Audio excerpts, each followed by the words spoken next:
లడ్డూ గురించి ఇంకా ఎక్కువగా మాట్లాడుకోవడం మంచిది కాదు అని చెప్పేసి అనుకున్న ప్రతిసారి కూడా నారా చంద్రబాబు నాయుడు గారు మళ్ళీ దాన్ని హైలైట్ చేస్తున్నాడు. ఎందుకంటే అత్యున్నత న్యాయస్థానం సుప్రీంకోర్టు ఆధ్వర్యంలో విచారణ చేస్తున్నటువంటి సిట్ ఏదైతే ఉందో వాళ్ళు విచారణ చేశారు. దాంట్లో ఎటువంటి కొవ్వు కలవలేదని చెప్పేసి ఛార్జీ షీట్లో చాలా స్పష్టంగా రాయడం కూడా జరిగింది. ఎందుకంటే అక్కడికి అయిపోయింది, అది ఎటువంటిది లేదని చెప్పినప్పుడు అక్కడికి అయిపోవాలి, క్లోజ్ అయిపోవాలి. అక్కడికి ఏ రాజకీయ పార్టీ నాయకుడైనా ఏ ప్రభుత్వం అయినా సరే అక్కడ క్లోజ్ చేసి సైలెంట్ అయిపోవాలి. అందరూ కూడా సైలెంట్గానే అయిపోయారు. కానీ నిన్న నారా చంద్రబాబు నాయుడు గారు, పవన్ కళ్యాణ్ గారు, బీజేపీ వాళ్ళు మళ్ళీ ఒక మీటింగ్ పెట్టి మళ్ళీ దీన్ని ఏదో హైలైట్ చేసి మతాల మీద రాజకీయాలు చేసి ఏదో ఒక విధంగా రాష్ట్ర ప్రజలను విడగొట్టి రాజకీయ లబ్ధి పొందాలని చెప్పేసి కుయుక్తులు పంటున్నారు. ఇది కూటమి ప్రభుత్వం అంటే నారా చంద్రబాబు నాయుడు గారు అదేవిధంగా పవన్ కళ్యాణ్ గారు వాంటెడ్గా వైసీపీని బద్నాం చేయడానికి కంకణం కట్టుకొని తిరుమల తిరుపతి దేవస్థానాన్ని భ్రష్టు పట్టిస్తున్నారు. జగన్మోహన్ రెడ్డి గారిని వైసీపీ మీద ఉన్నటువంటి కోపాన్ని వాళ్ళు ఎలాగైనా సరే తొక్కేయాలనేసి రాబోయే ఎన్నికల్లో మళ్ళీ గెలవాలని చెప్పేసి తిరుమల తిరుపతి దేవస్థానాన్ని భ్రష్టు పట్టిస్తున్న విధానం చూస్తుంటే చాలా చండాలంగా ఉంది. నారా చంద్రబాబు నాయుడు గారు అసలు మారడం లేదు. అందరూ కూడా ఈవెన్ తెలుగుదేశం పార్టీ అదేవిధంగా జనసేన పార్టీలో ఉన్నటువంటి కొంతమంది వ్యక్తులు కూడా నారా చంద్రబాబు నాయుడు గారి మాటల్ని ఖండిస్తుంటే అదేవిధంగా హిందూ పరిషత్ వాళ్ళు కూడా ఖండించారు నారా చంద్రబాబు నాయుడు గారి మాటల్ని. అయినా కానీ చంద్రబాబు నాయుడు గారు ఎక్కడ కానీ తగ్గట్లే. ఎందుకంటే మతం ప్రాతికగా వైఎస్ఆర్ కాంగ్రెస్ పార్టీని, ఆ పార్టీ అధినేత వైఎస్ జగన్మోహన్ రెడ్డి గారిని బద్నాం చేయడానికి ఎందాకైనా అన్నట్టుగా చంద్రబాబు నాయుడు గారు ముందుకు వెళ్తున్నట్టుగా కనిపిస్తుంది. ఇంతకాలం తిరుమల లడ్డూ ప్రసాదంలో కల్తీ మీద తీవ్ర వివాదం నడుస్తున్న సమయంలో తాజాగా మరో ప్రసిద్ధ క్షేత్రమైనటువంటి శ్రీశైలం మల్లికార్జున స్వామి ఆలయ ప్రసాదాల్లోనూ కల్తీ జరిగిందని చెప్పేసి నారా చంద్రబాబు నాయుడు గారు మరో ఆరోపణ చేశారు. ఈరోజు కర్నూలు జిల్లా పర్యటనలో చంద్రబాబు నాయుడు గారు తిరుమల లడ్డూ ప్రసాదం మీద మరో అన్యాయమైనటువంటి ఆరోపణకు దిగారు.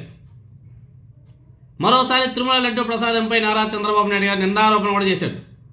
ఈసారి ఆయన అన్న మాటలు నిజంగానే చెప్పడానికి కూడా షేమ్గా ఫీల్ అవుతున్నాం. మేము అభిమానించే, మేము కొడిచే తిరుమల తిరుపతి దేవస్థానం శ్రీ వెంకటేశ్వర స్వామిని నారా చంద్రబాబు నాయుడు గారు ఎందుకు ఇంత భ్రష్టు పట్టిస్తున్నాడు అనేసి ఒకసారి బాధేస్తుంది. ఎంత నీచంగా ఈరోజు మాట్లాడాడంటే బాత్రూమ్ క్లీన్ చేసే కెమికల్స్తో తిరుమల లడ్డు తయారు చేశారని చెప్పేసి ఒక సీఎం హోదాలో నారా చంద్రబాబు నాయుడు గారు ఆరోపణ చేశారు. కొవ్వు పోయింది, కొవ్వు పోయింది, తర్వాత రసాయనాలు అన్నాడు, రసాయనాలు పోయి మళ్ళీ పామాయిల్ అన్నాడు, పామాయిల్ అన్నీ అయిపోయాయి. ఇప్పుడు బాత్రూమ్ క్లీన్ చేసే కెమికల్స్తో తిరుమల లడ్డు తయారు చేశారని చెప్పేసి ఎంత నీచంగా సీఎం హోదాలో ఉన్నటువంటి వ్యక్తి మాట్లాడతారండి. పంది కొవ్వు, ఆవు కొవ్వు పోయి ఇప్పుడు బాత్రూమ్ క్లీన్ చేసే కెమికల్స్తో లడ్డూ ప్రసాదాన్ని తయారు చేశారనే మాట వినడానికి కంపరంగా ఉంది. చాలా బాధేస్తుంది. ఇటువంటి వ్యక్తులు సమాజంలో ఇలా మాట్లాడుతున్నారు. ఇటువంటి వ్యక్తులుగా ఓట్లేసి గెలిపించింది ప్రజలు. ఇటువంటి వ్యక్తుల రాష్ట్రాన్ని పరిపాలించేది అన్న కంపరం పుట్టేస్తుంది.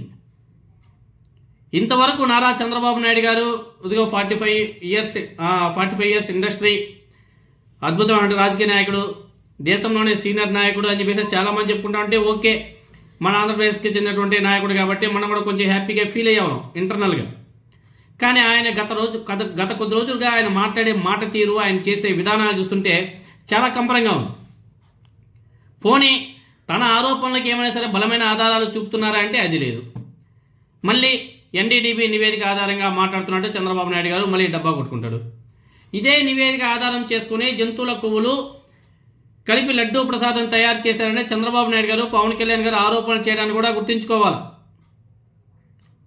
లడ్డూ ప్రసాదం మీద అత్యున్నత స్థాయి వ్యక్తి ఆరోపణలు చేయడం వల్లే సుప్రీంకోర్టు సిబిఐ నేతృత్వంలో విచారణకు ఆదేశించింది. సిబిఐ విచారణ చేసి నివేదికను కూడా కోర్టుకు అలాగే ప్రభుత్వానికి కూడా సమర్పించింది. చట్టబద్ధమైన నివేదికను చేతిలో పెట్టుకొని ఇంకా ఎన్డీడీబీ చెప్పిందంటూ చంద్రబాబు నాయుడు గారు మాట్లాడడం చాలా దుర్మార్గంగా ఉంది. రాజకీయ ప్రత్యర్థి అయినటువంటి జగన్మోహన్ రెడ్డి గారి మీద కోపం ఉంటే రాజకీయంగా ఎదుర్కోవాలి తప్ప ఇలా స్వామివారి ప్రసాదం మీద అనుచిత వ్యాఖ్యలు ఏమాత్రం సమంజసం కాదు. తిరుమల లడ్డూ ప్రసాదాన్ని రాజకీయ అస్త్రంగా వాడుకోవద్దు అని చెప్పేసి లోకమంతా కూడా ముక్త కంఠంతో వేడుకుంటున్నా, రిక్వెస్ట్ చేస్తున్నా, పాలకులు మాత్రం పట్టించుకుంటున్న పాపాన పోవడం లేదు. వీళ్ళ తీరు చూస్తుంటే ఎవరు ఏమైపోయినా పర్వాలేదు, రాష్ట్రం నాశనం అయిపోయినా పర్వాలేదు, దేవుడు ఏమైపోయినా పర్వాలేదు, దేవుడు భక్తి లడ్డు ఎటు పోయినా మాకు సంబంధం లేదు, రాష్ట్ర పరువుని మన దేశవ్యాప్తంగా ప్రపంచవ్యాప్తంగా తిప్పుకున్నా పర్లేదు, మన దేవుల్ని మనం అపహాస్యం చేసుకొని మాట్లాడుకుంటున్నా తప్పు లేదు, ఏమన్నా అయిపోయినాయి, రాజకీయ ప్రయోజనాలు కావాలా, మన రాజకీయ ప్రయోజనాలు నెరవేరాలనే ఉద్దేశంతోనే చంద్రబాబు నాయుడు గారు అదేవిధంగా కూటమి ప్రభుత్వం ముందుకెళ్తున్నట్టుగా కనిపిస్తుంది.